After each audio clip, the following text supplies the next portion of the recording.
Hello दोस्तों, आपका इस्तकबाल है आपके अपने YouTube channel One Step for Goal पे। बिहार टेट का पहले काफ़ी मवाद अपलोड हो चुका है। आप लोग उसको एक बार ज़रूर देख के एग्ज़ाम देने जाएं ताकि आपका ज़्यादा से ज़्यादा नंबर आ सके। ये सन 2013 में पूछे गए सवाल हैं। ये उर्दू ज़बान के फ़रोग़ के लिए आप इसको ज़्यादा से ज़्यादा शेयर करिए। आते हैं सवाल की तरफ। सवाल नंबर 1 है, मौजूदा निज़ाम तालीम में मुहासबा करने की सबसे बड़ी खूबी क्या है? दोस्तों, ये सबसे जो बड़ी खूबी है, इसमें 4 ऑप्शन दिए गए हैं। मौल्लिम ने क्या सिखाया है, और बी ऑप्शन है मुताल्लिम ने क्या सीखा है, निसाब कितना पूरा हुआ है, इनमें से कोई नहीं। दोस्तों, इसका बी ऑप्शन सही है, मुताल्लिम ने क्या सिखाया है। क्वेश्चन नंबर 2 की तरफ आते हैं। सीखने सिखाने के अमल में मुतहर्रिक होते हैं। तो सीखने सिखाने में अमल में मुतहर्रिक होते हैं। इसमें ऑप्शन ए सही ए है, मुअल्लिम और मुतअल्लिम दोनों, सिर्फ मुअल्लिम। और सी ऑप्शन है सिर्फ मुतअल्लिम, और डी ऑप्शन है इनमें से कोई नहीं। तो इसका जो सबसे करेक्ट ऑप्शन है, ऑप्शन ए सही है, मुअल्लिम और मुतअल्लिम दोनों मुतहर्रिक होते हैं। क्वेश्चन नंबर 3 देखेंगे। तलबा के तदरीसी मसाइल से आगाही और अपनी तदरीस को बेहतर बनाने के लिए उस्ताद क्या करते हैं? तो इसमें खेल खिलाते हैं। ऑप्शन ए है खेल खिलाते हैं, ऑप्शन बी है सवालात करते हैं, सी है सैर कराते हैं, डी है इनमें से कोई नहीं। तो इसका जो सबसे सबसे सही ऑप्शन है, जो जवाब करेक्ट है, वो है सवाल ऑप्शन नंबर बी, सवालात करते हैं। यानी जब बच्चे सवालात करते हैं तो इसका मतलब ये है कि वो चीज़ों को समझ रहे हैं, इसके बाद ही वो सवालात कर रहे हैं। क्वेश्चन नंबर 4 है, इब्तदाई दर्जात में तदरीस के वक्त जवाब हासिल करने के लिए क्या करना चाहिए? तो इसका ऑप्शन ए ऑप्शन है सोचने के लिए मौका दिया जाना चाहिए, ऑप्शन बी है हिम्मत अफजाई की जानी चाहिए, सी है जल्दबाजी करनी चाहिए, डी है नर्म और हमदर्दाना लहजा इस्तेमाल किया जाना चाहिए। दोस्तों, जब आप बच्चों को इब्तदाई दर्जात में तदरीस करते वक्त जवाब हासिल करेंगे, जब उनसे आप नर्म और हमदर्दाना लहजे से बात करेंगे तो वो आपसे और फ्रैंक होंगे और आपसे और ज़्यादा से ज़्यादा सवाल करेंगे, चीज़ों को समझने की कोशिश करेंगे और उनको ज़्यादा समझ में आएगा। तो ऑप्शन डी सही है, नर्म और हमदर्दाना लहजा इस्तेमाल किया जाना चाहिए। क्वेश्चन नंबर 5 है, मुंदरजा झैल में कौन बसरी या मरई तौज़ियात में शामिल नहीं है?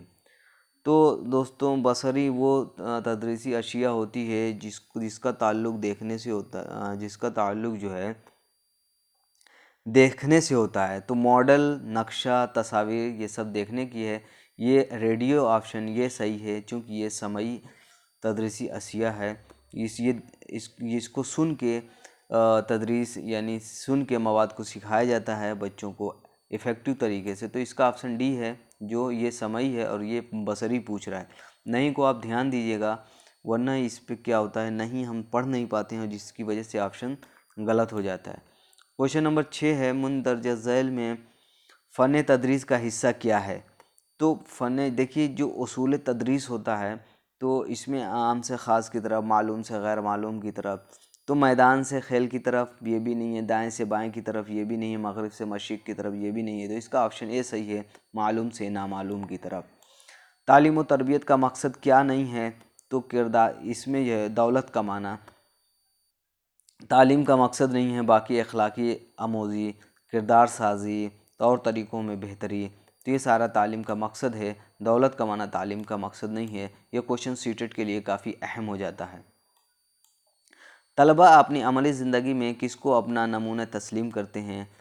ऑप्शन ए सही, ऑप्शन ए है वालिदैन को, ऑप्शन बी है मुअल्लिम को, ऑप्शन सी है दोस्तों को, ऑप्शन डी है इनमें से कोई नहीं। तो मुअल्लिम को तलबा, ऑप्शन बी सही है, मुअल्लिम तलबा को ज़िंदगी में अपना नमूना तस्लीम करते हैं। तो टीचर एक आइडियल होता है, जो टीचर करता है उन्हीं चीज़ों को बच्चे फॉलो करते हैं, और टीचर की बात ज़्यादा से ज़्यादा बच्चे टीचर की बात ही मानते हैं। दरसी किताबें अहम हिस्सा हैं, किसका है? स्कूल का, खेल का, इनमें से कोई नहीं। तो ये है निसाब का, यानी ऑप्शन बी सही है। इल्मी सलाहियत को फ़रोग़ देने के लिए दर्ज झैल में से कौन ज़्यादा ज़रूरी है?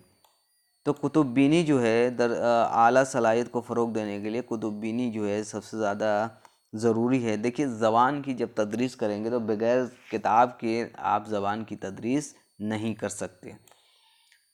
क्वेश्चन नंबर 11 है, दर्जे में मुअल्लिम की आवाज़ होनी चाहिए। तो जाहिर सी बात है, दर्जे में मुअल्लिम की आवाज़ कैसी होनी चाहिए? बराबर होनी चाहिए कि जितने बच्चे हैं उन तक बात पहुंच सके, बहुत ज़्यादा तेज़ आवाज़ नहीं होनी चाहिए। तो क्या है, औसत दर्जे की आवाज़ होनी चाहिए। क्वेश्चन नंबर 12 है, इनमें से कौन इशारों की ज़बान नहीं है? तो देखिए, सर की जुम्बिश ये भी इशारों की ज़बान है, और चुंगी बजाना ये भी, चुटकी बजाना ये भी इशारों की ज़बान है। ये भी आप दर्स व तदरीस में इसको भी इस्तेमाल करते हैं। हाथ दबाना इसको भी इस्तेमाल किया जाता है जब आप कहानी वगैरह पढ़ाते हैं। यानी डांटना ये क्या है, ये इशारों की ज़बान नहीं है, जिसको सिंबॉलिक लैंग्वेज कहा जाता है, डांटना नहीं है।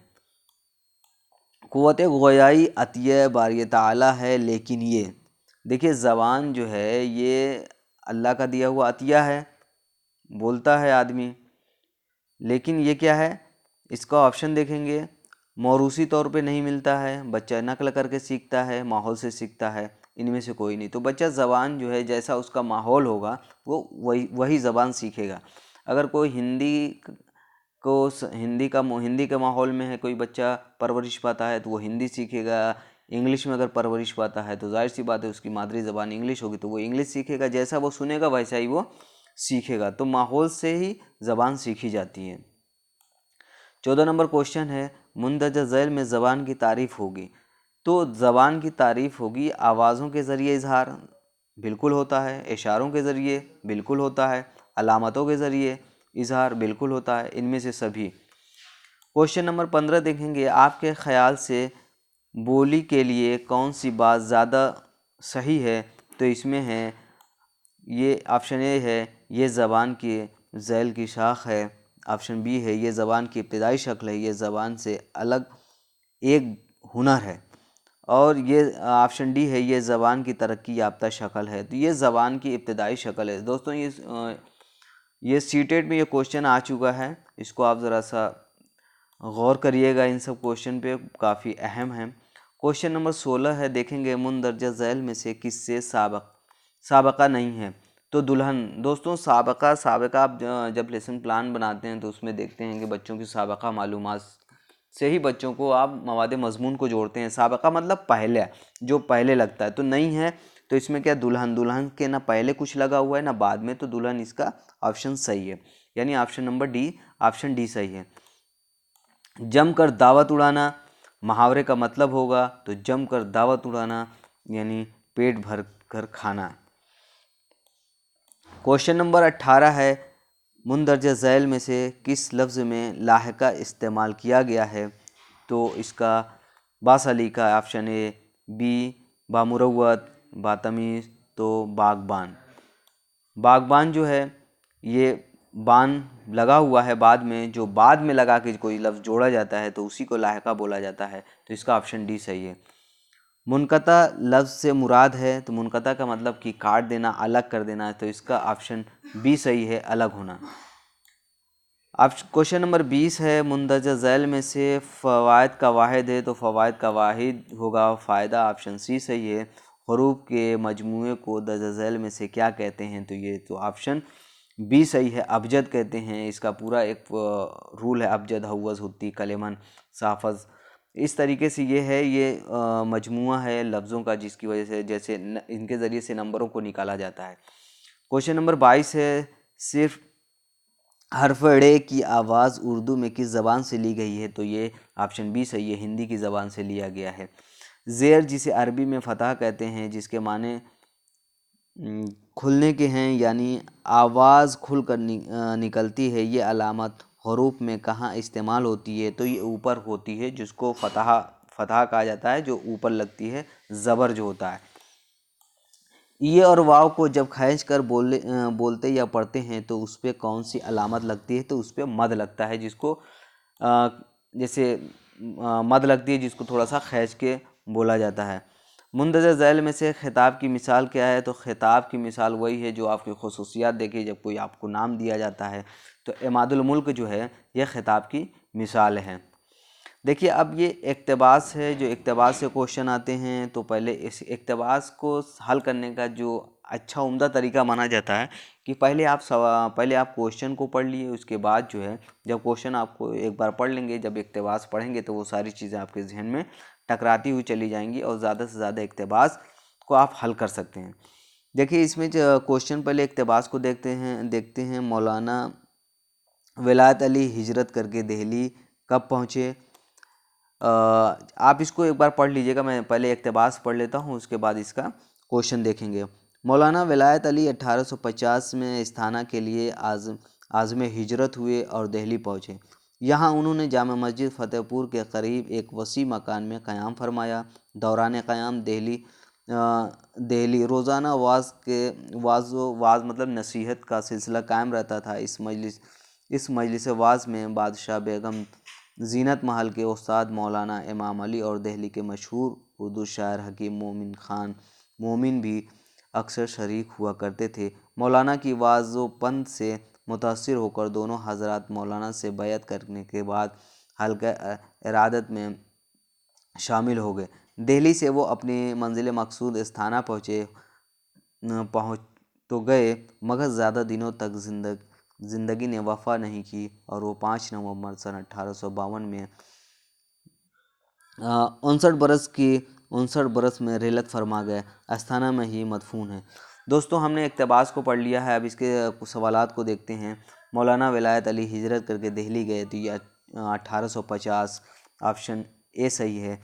27 नंबर क्वेश्चन है, बेगम ज़ीनत महल जो उस्ताद मौलाना विलायत अली से बैत हुए उनका नाम क्या था? तो उनका नाम था, ऑप्शन बी सही है, मौलाना इमाम अली।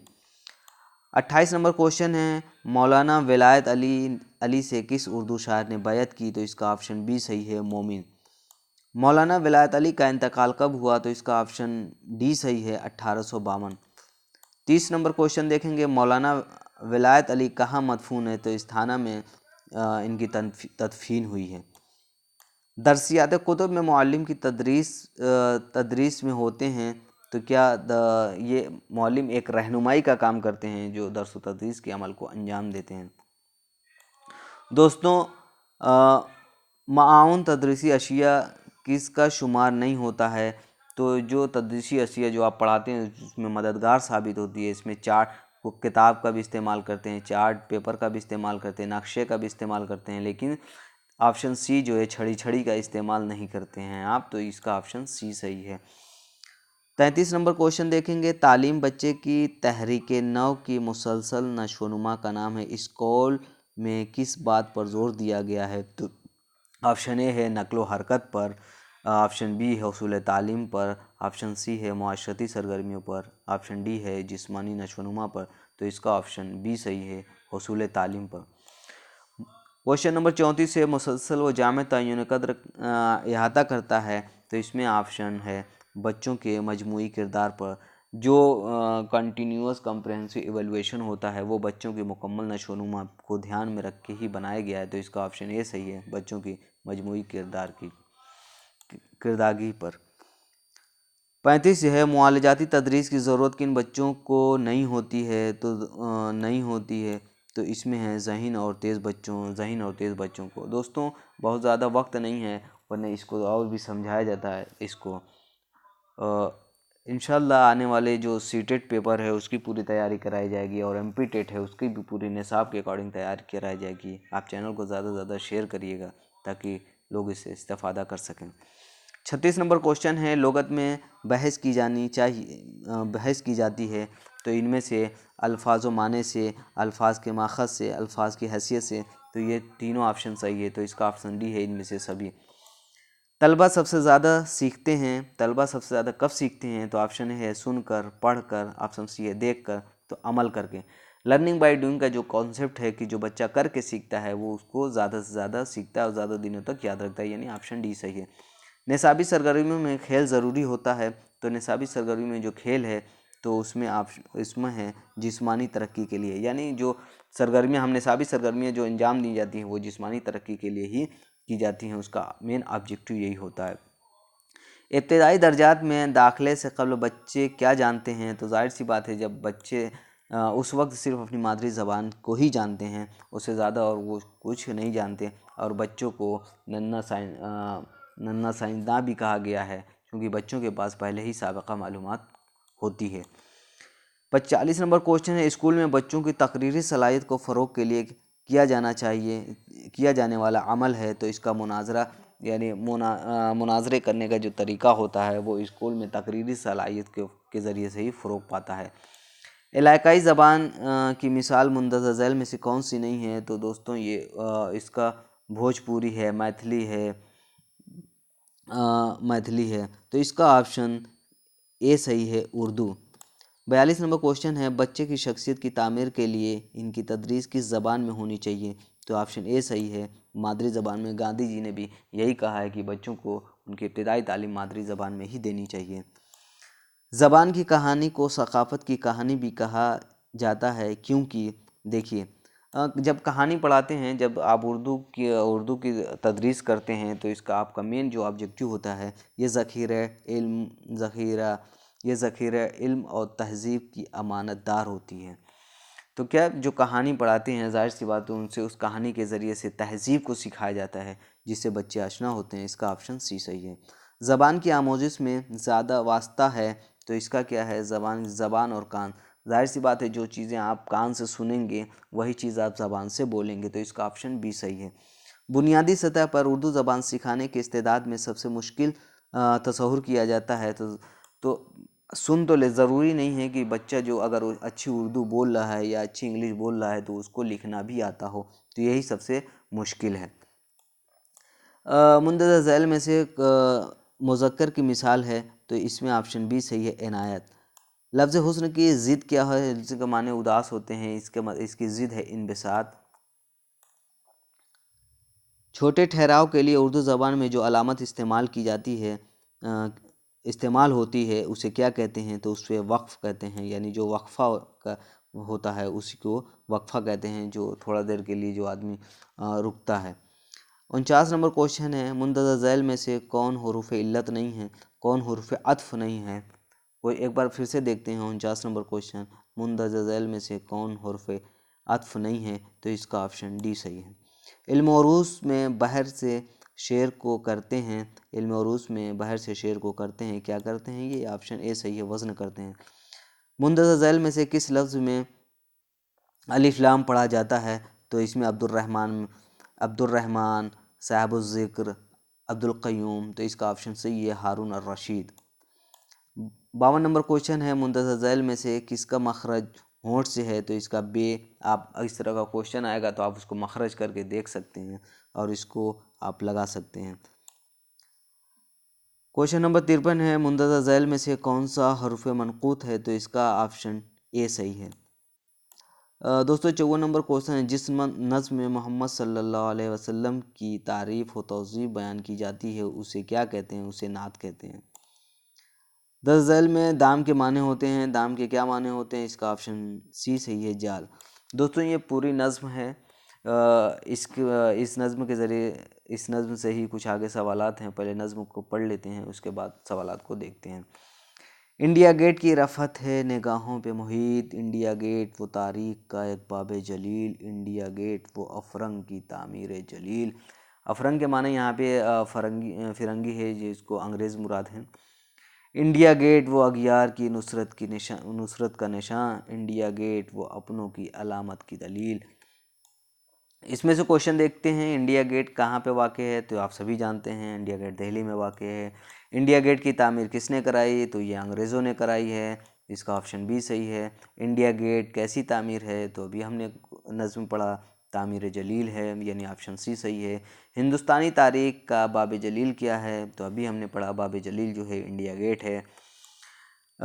इंडिया गेट किसकी नुसरत का निशान है, ये तो अगियार की नुसरत का निशान है। दोस्तों आप इस वीडियो को एक बार ज़रूर देख लें, या तो आप स्पीड बढ़ा कर दे सकते हैं, ताकि आपका बिहार टेट में ज़्यादा से ज़्यादा नंबर आ सके। और भी अगर कोई इम्पोर्टेंट क्वेश्चन चाहिए, प्रीवियस ईयर पेपर चाहिए, एमपी टेट का, सी टेट का, यूपी टेट का, जहाँ का भी अगर प्रीवियस पेपर चाहिए, आपको मवाद चाहिए, तो आप कमेंट करिए, शेयर करिए, लाइक करिए और इसको ज़्यादा से ज़्यादा शेयर करिए ताकि ज़्यादा लोगों तक मवाद पहुँच सके और इस्तेफ़ादा कर सकें। पूरा वीडियो देखने के लिए आपका शुक्रिया।